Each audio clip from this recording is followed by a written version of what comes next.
I still remember the sting when they called my sanctuary trash. She pushed for demolition.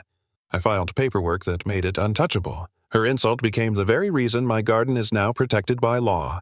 Let me take you back. The morning felt almost too perfect to worry about anything. Dew clung to the blades of grass catching the sun like a scatter of diamonds.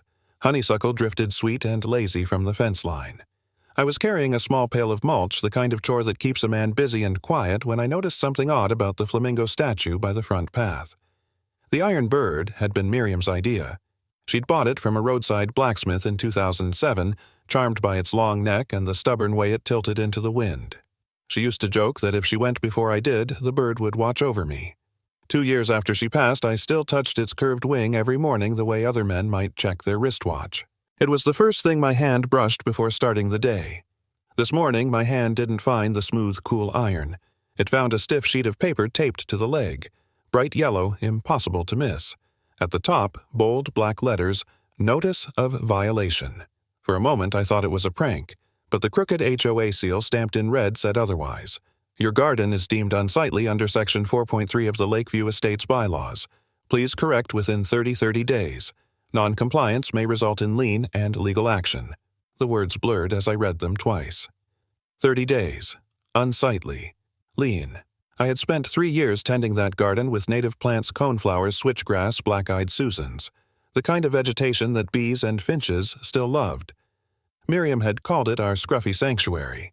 Seeing the word unsightly printed in official ink across her sanctuary hit harder than I could have guessed. A man in a reflective vest walked briskly down the sidewalk, a clipboard under his arm. I raised the notice. "Excuse me, did you put this here?" He slowed, but didn't quite stop. "Just doing my rounds, sir. Standards Committee. What standard calls a memorial garden messy?" My voice cracked a little louder than I meant. He shrugged like he'd practiced the move in a mirror. "It's just the rules." Then he moved on, pen-tapping the clipboard, never once looking me in the eye. I stood in the yard, paper flapping against the statue's iron leg while 2 neighbors jogged past on the street. They waved politely but didn't stop. Their eyes flicked to the yellow notice, then away. The mulch pail grew heavy in my hand. I set it down on the gravel, staring at the flamingo. The bird looked no different than yesterday, but I suddenly felt as if someone had taken a red pen and drawn a cross through my front yard. A memory surfaced uninvited Miriam in 2017, kneeling in the soil with a straw hat sliding down her back. "This corner will be wild," she'd said, planting milkweed for monarch butterflies.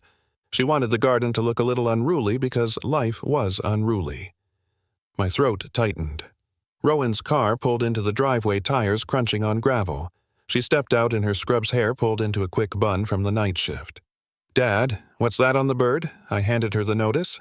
She read it quickly, lips pressing thin. "Unsightly. That's ridiculous. This yard looks healthier than any lawn here. Half of them spray chemicals and they think that's tidy. I told the fellow, but he just kept walking." I rubbed my thumb across the paper. The ink had smudged where my palm sweated. Rowan shook her head. "This is just Delora's doing. She's been itching to make an example of someone. Guess you're it." I didn't answer. The words may result in lien hung heavier than I wanted to admit. I'd spent a career auditing other people's paperwork. I knew how fast a notice could turn into a problem if you ignored it. The honeysuckle smelled too sweet now, almost sickening. I folded the notice and slipped it into my shirt pocket. My heart thudded louder than it should have for a piece of paper. From across the street, another neighbor paused at their mailbox, looked over, then quickly ducked inside with their letters. That was the moment the isolation sank in. Not one person stopped to say, "This is nonsense." Not one. I returned to the flamingo, pressed my palm against its side. The iron felt cooler than usual, maybe because my hand was clammy. The statue leaned just the way it always had, stubborn into the wind. But taped to its leg, the paper looked like a scarlet letter. The mailbox creaked as the postal carrier drove off. Rowan walked over, pulled a second envelope from the box, and frowned. "Dad, this one's already dated last week." I opened it with a finger, tearing the edge. Another violation. Different section cited this time about excessive plant growth obstructing view lines. 2 violations in one morning. One taped to my wife's flamingo, one slipped in the mailbox with bureaucratic precision. I looked at Rowan. She looked back, her jaw tight. The garden swayed behind us, black-eyed Susans bowing in the breeze as if they already knew a storm was gathering. The first sign of trouble wasn't another notice, but the barbecue invitation being pulled back. A neighbor texted me, "Board says we can't include homes with compliance issues." "Sorry, Calder." I set the phone down without replying. That week, the clubhouse filled with chatter and the thick smell of burnt coffee. Fluorescent lights hummed overhead as Delora Fitch, our HOA president, smoothed her slate blazer and took the podium. She read the landscaping rules as if they were gospel. Uniform, ground cover, low height, tasteful decor. Her pen hovered over the line she cared about most. Then my name. Mr. Wynn's garden has become a messy precedent. Faces turned toward me. I clicked my pen and wrote the phrase in the margin of the agenda instead of answering.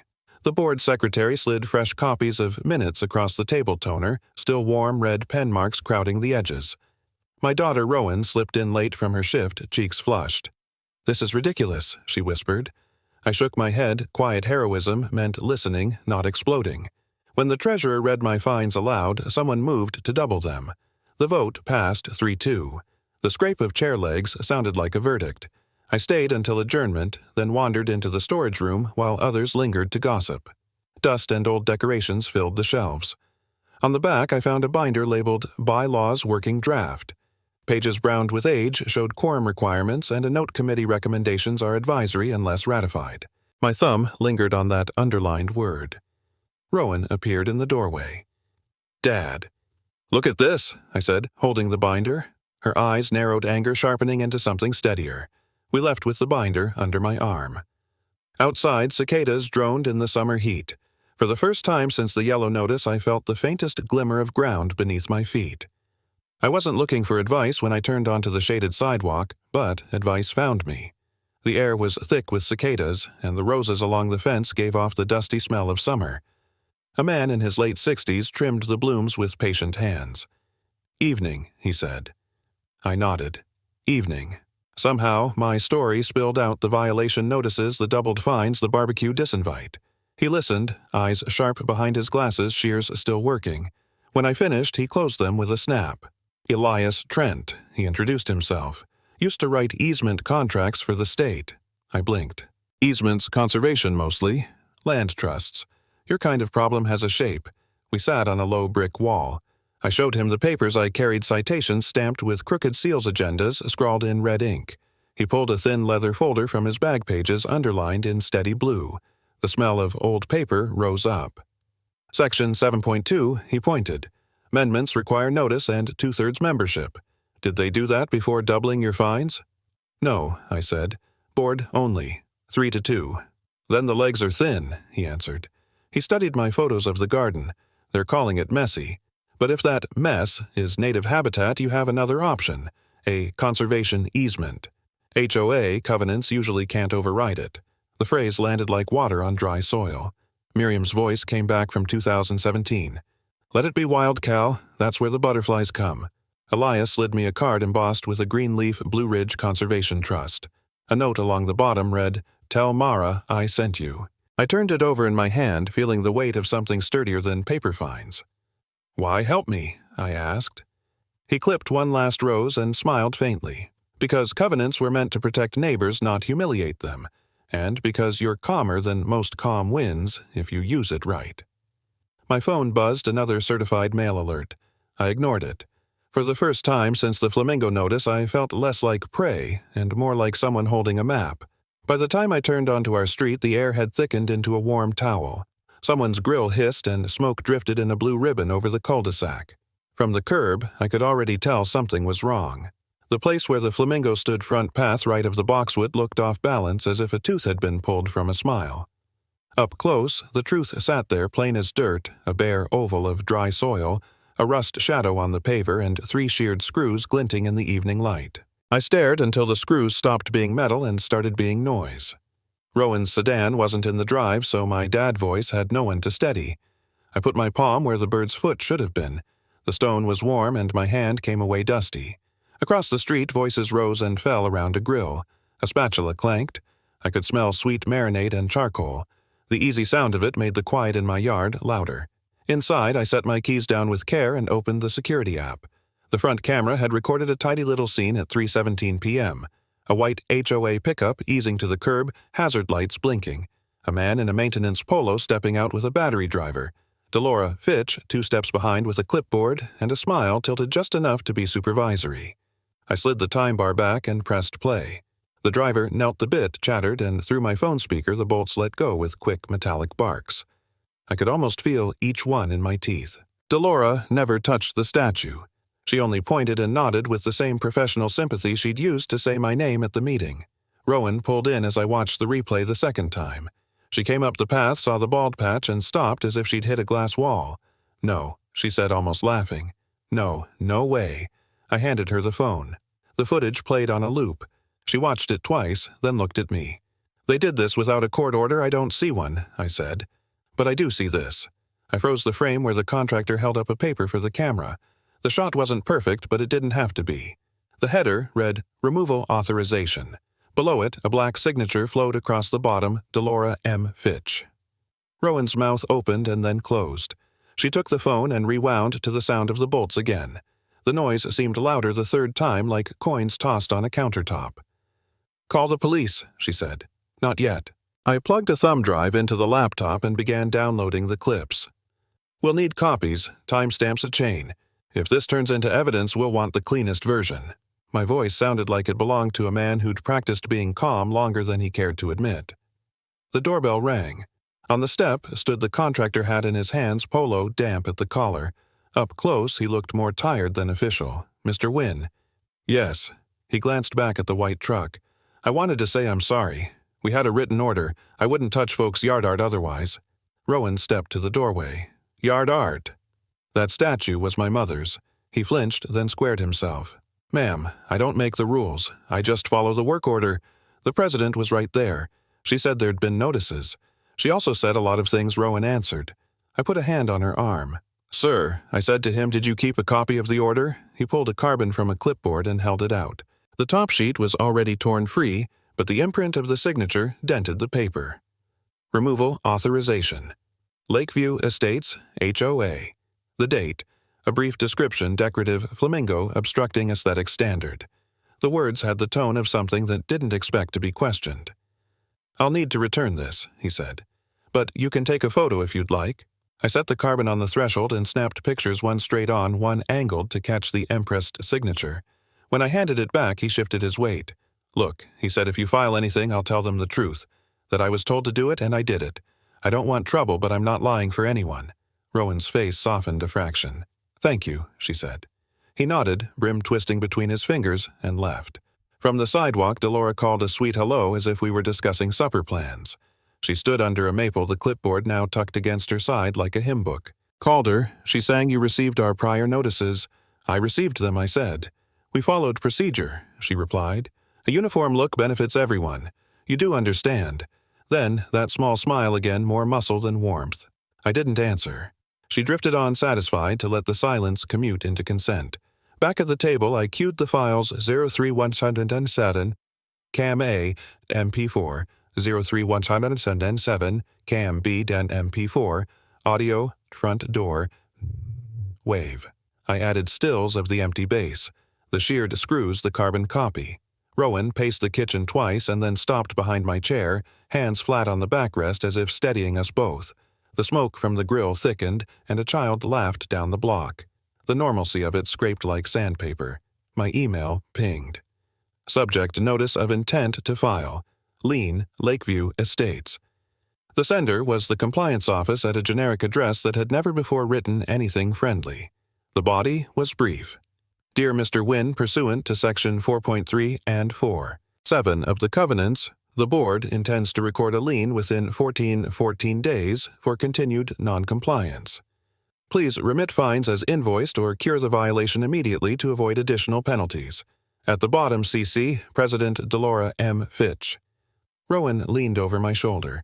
They take Mom's statue and then threaten our house. We document, I said.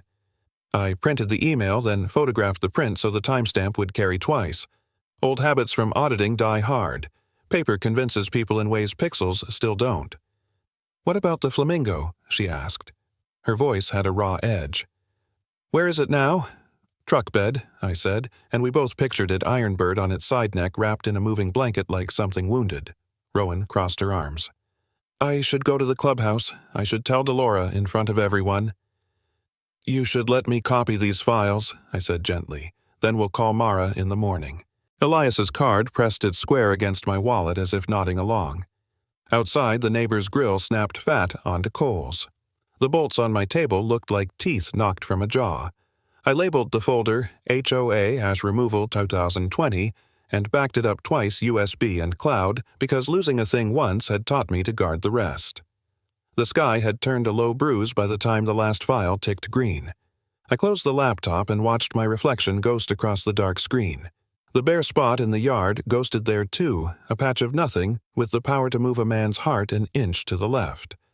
My phone chimed again, another notice, this one dressed as a courtesy reminder. I set it face down, and for a moment no one spoke. Rowan broke the quiet. If they can take Mom's flamingo, she said, voice low and steady, they'll take the house next. By the time we squeezed into the clubhouse, the air had the bruised feel of storm weather. Folding chairs squeaked as neighbors shifted and fanned themselves with folded notices. The air conditioner rattled like a vent trying to argue back. Someone's travel mug steamed up the front row. I caught the burnt coffee smell and thought not for the first time that bad coffee was the official drink of small wars. Rowan brushed my sleeve. If they push, she whispered, we play it. Her fingers closed around the USB drive in her pocket like a talisman. Delora took the dais in a navy suit and realtor smile polished enough to catch the fluorescent light. Good evening, she said, voice warm over the microphone. We're here to preserve standards that protect our community's property values. A slide blinked onto the pull-down screen, a manicured lawn so uniform it might have been painted. First item, she continued clicking to a photo of my front yard in late summer, black-eyed Susans leaning into the path. Repeated non-compliance at 112 Ash Fern. Native plants are lovely, but they must be maintained tastefully. She let the word tastefully linger until it sounded like a verdict. Murmurs rippled. A man, 2 rows up, whispered, looks like a ditch bank, and got a nudge in the ribs. My palms went damp. I wiped them on the knees of my slacks and felt the grit of garden dust ground in from a lifetime of kneeling. Delora clicked to another slide, a close-up where the camera angle turned milkweed into menace. We've issued notices. Fines remain unpaid. She turned from the screen to the room. We cannot allow a messy precedent. I stood. May I respond? She tipped the microphone toward me with careful courtesy. Briefly. Thank you. I walked to the projector cart, the cheap wheels rattling like a shopping buggy. I'll be brief. I plugged in the cable. The projector's LED blinked from red to green. I slid our USB into the side and the drive's blue light began to pulse. Rowan's hand found the back of my chair. It was a small pressure, the weight of history and hospitals, and every night she'd come home tired and still chosen to stand next to me. My throat tightened, then cleared. I selected 03100cam.mp4. On the screen, our front walk appeared pavers warm with afternoon sun. A white pickup eased into frame hazard lights blinking like small warnings. The contractor stepped out, then Delora, clipboard ready. The room grew quiet enough to hear the AC cough. The driver knelt. The drill chattered. Bolts popped free with quick metallic barks. In the third row, someone made a small noise in their throat. Delora, on screen, pointed once, then again. The flamingo, lifted neck, cradled in a moving blanket like a limb going slack.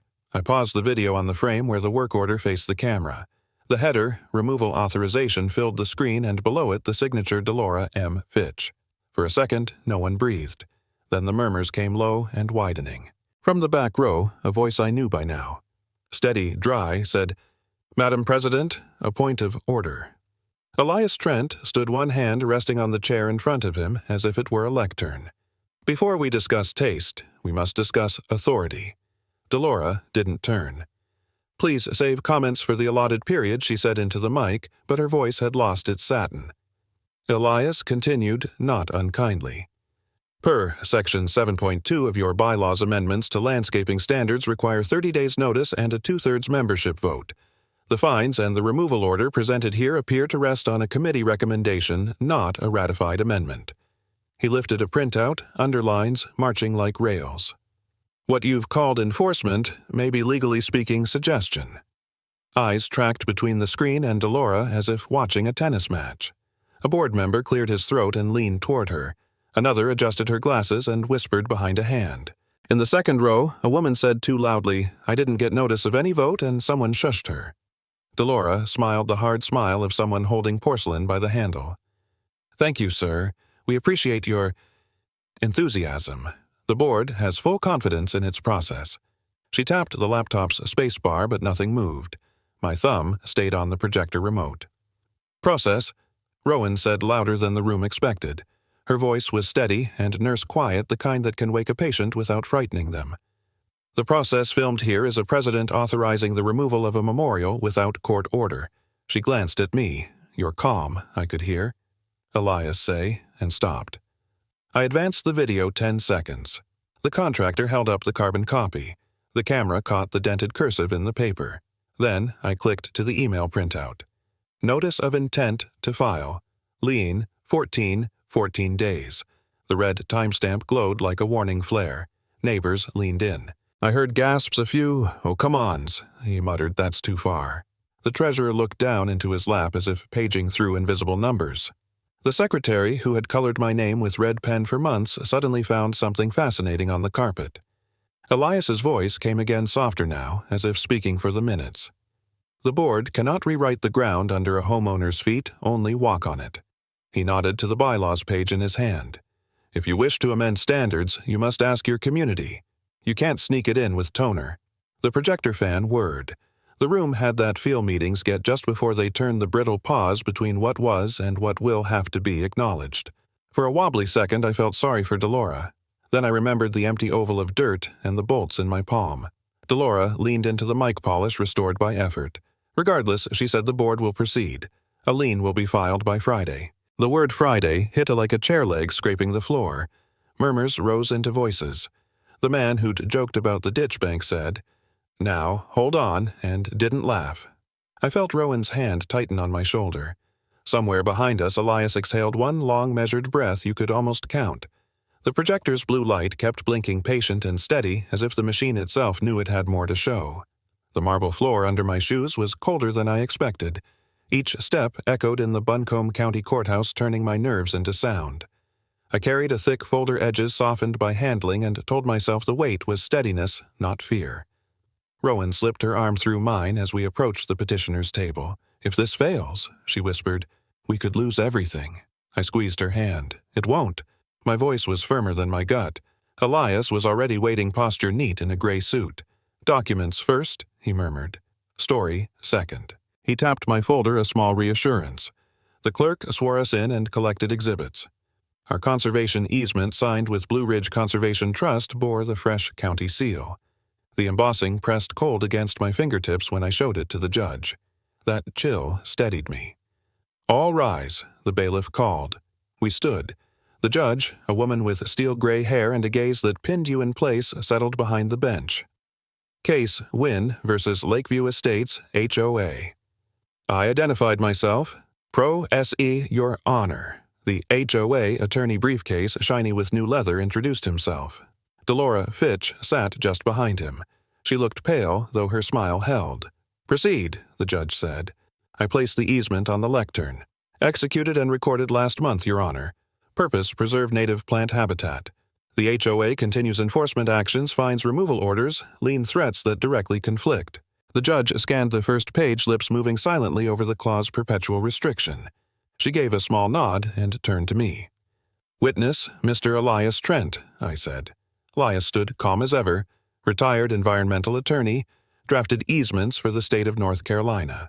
His testimony was plain but solid. What an easement is how it binds the land, how it supersedes conflicting private covenants.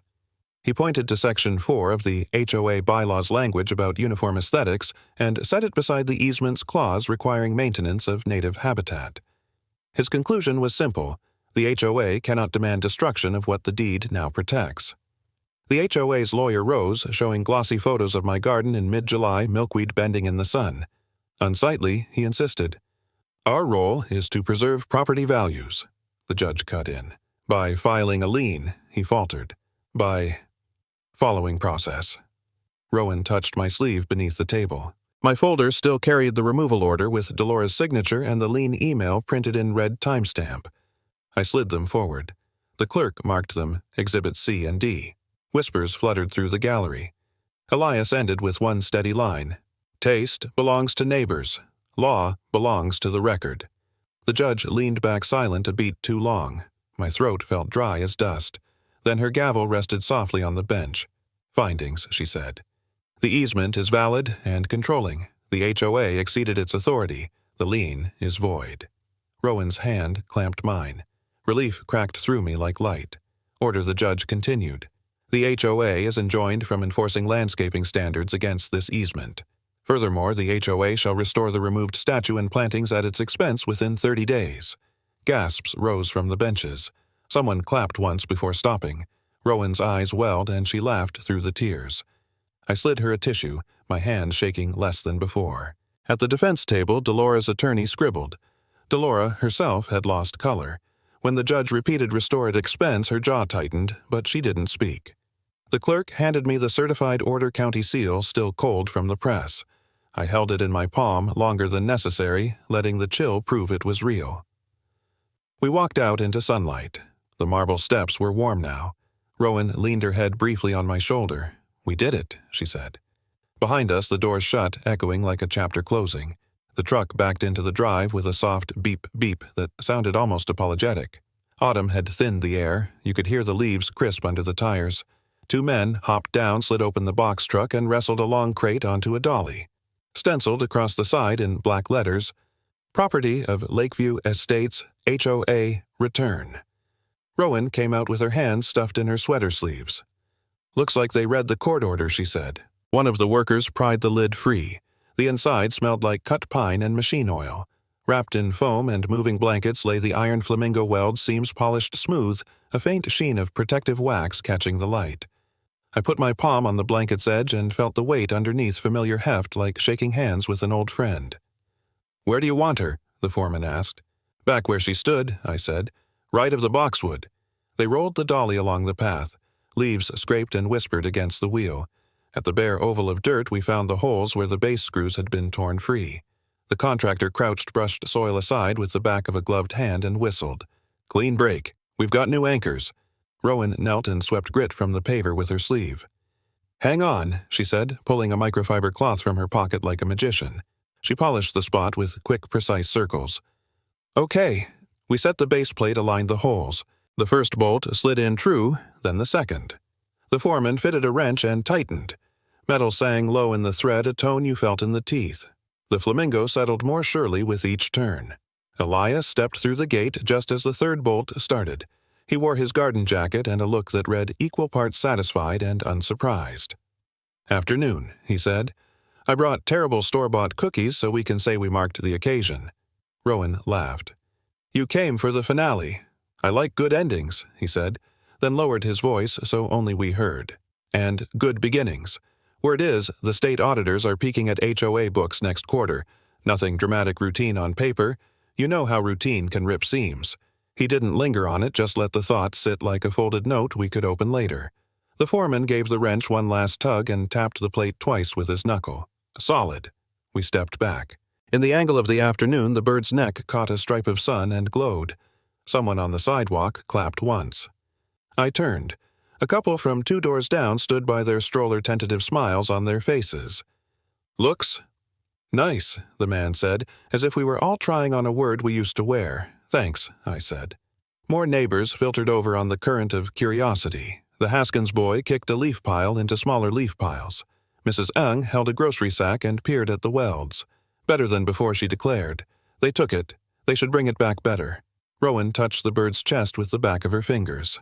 Welcome home, she said soft enough that only I heard. Elias set his cookie box on the porch rail and studied the base. Proper anchors, he said. Sometimes mercy sounds like a wrench. We passed cookies. A neighbor I barely knew cleared his throat.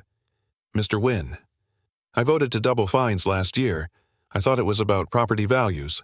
I'm sorry. His hand shook a little as he spoke from shame or October chill, I couldn't tell. Thank you, I said. We're all learning the rules of a place we thought we knew. He nodded, relief replacing some of the color in his face. Mrs. Eng reached into her sack and produced a glass jug. Cider, she said. From my cousin's orchard. We were saving it, but, she tilted her head at the bird. Good day. We poured into paper cups. Cold cinnamon drifted up, wrapped the scene in something warmer. The foreman took a sip and made a pleased humming noise. "Best job I've had this month," he said. "Usually people curse when we show up. Usually people should." Rowan said, and we all smiled because the worst of it was behind us. The sun inched down. Shadows stitched the lawn. A light breeze combed the switchgrass and set the seed heads clinking against each other like glass bells. When I looked past the bird to the garden, I saw the rest of what the judge's order had given back space to let a thing be itself. Elias leaned on the fence post beside me. "This is the part no order can write," he said. "Neighbors who remember how to be neighbors." "Think it sticks?" I asked. "Some of it will." He glanced toward the street where a small crowd had formed in a loose semicircle, arms crossed, cups in hand, the posture of people willing to watch longer than they planned. "And some of it will need reminding. Systems have muscle memory. So do people." Rowan fetched a shop towel from the garage and buffed a smear on the flamingo's wing until the metal flashed clean. The foreman signed his work order and almost sheepishly asked if we wanted a copy. I filed it into the blue folder labeled HOA Restoration and thought about how strange it was to keep proof of being made whole. As folks began to drift, the Haskins boy lingered. "Is it a girl flamingo or a boy flamingo?" he asked. "Girl," Rowan said without missing a beat. "She's stubborn." He grinned and ran off to kick the leaf pile again. Elias handed me a cookie like a communion wafer and shook my hand. "You did what most won't, kept your voice low until the evidence could speak. Quiet is underestimated." "Quiet needed help," I said, tipping my cup toward him. "True," he allowed. "I'll look in on you next week." He stepped toward the gate, then paused. "Expect an announcement soon. Delora doesn't lose and go silent. She loses and finds a microphone." After he left, Rowan and I sat on the porch steps with our cups. The flamingo stood where it always had, but somehow more itself.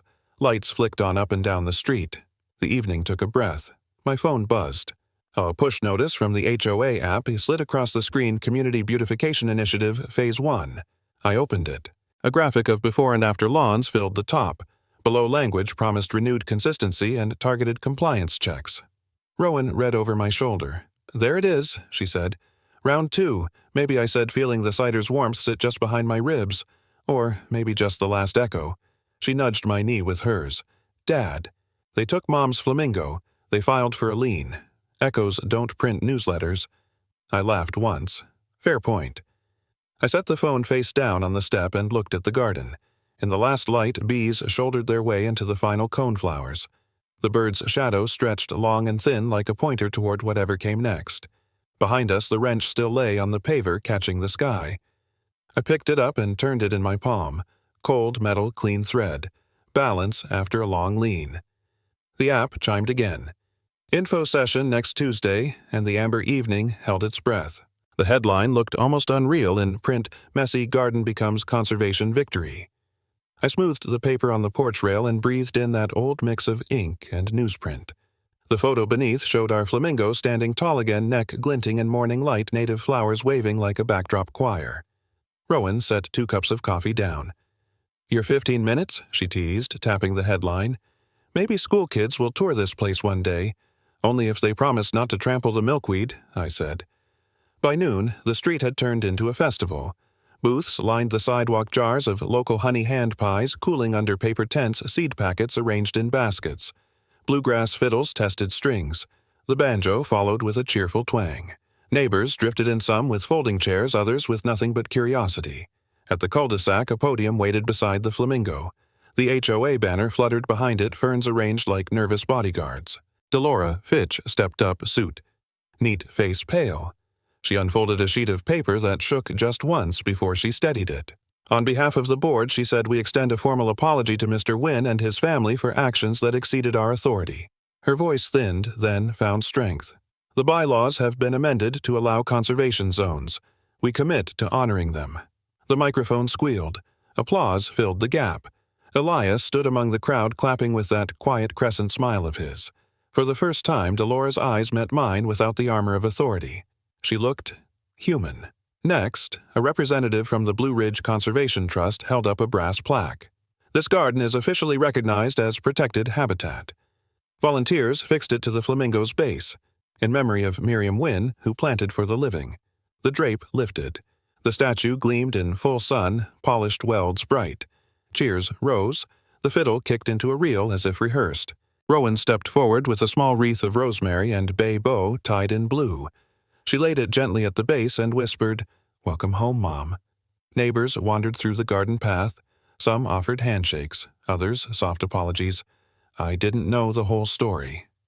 I should have asked sooner. One woman brought a jug of cider, its cinnamon scent mixing with autumn leaves. We poured it into paper cups, and for once conversation circled around pollinators, not property values. Elias joined us at the steps. "Balance restored," he said, biting into a cookie he'd somehow smuggled from another table. "But remember, peace needs tending like coneflowers." I nodded. He was right. Systems forget. People forget. But the flamingo didn't. It stood firm, watching. As evening lowered, the booths packed up and chairs folded. The brass plaque caught the last light. Rowan leaned against my shoulder. "We earned this," she said. I watched the flamingo's shadow stretch across the pavers. "Peace is fragile," I said, "but earned." And for the first time in years, the garden felt wholly ours again. The fiddle tunes have faded, but the garden still hums with bees, and the flamingo gleams steady at its post. The brass plaque at its base catches the evening light, Miriam's name etched where bylaws once scrawled fines. Justice isn't loud.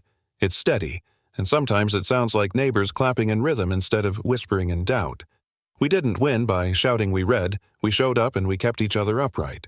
If your street has ever felt small under the weight of notices and rules, remember, people standing shoulder to shoulder can be taller than any gate. Where has your neighborhood found its balance lately?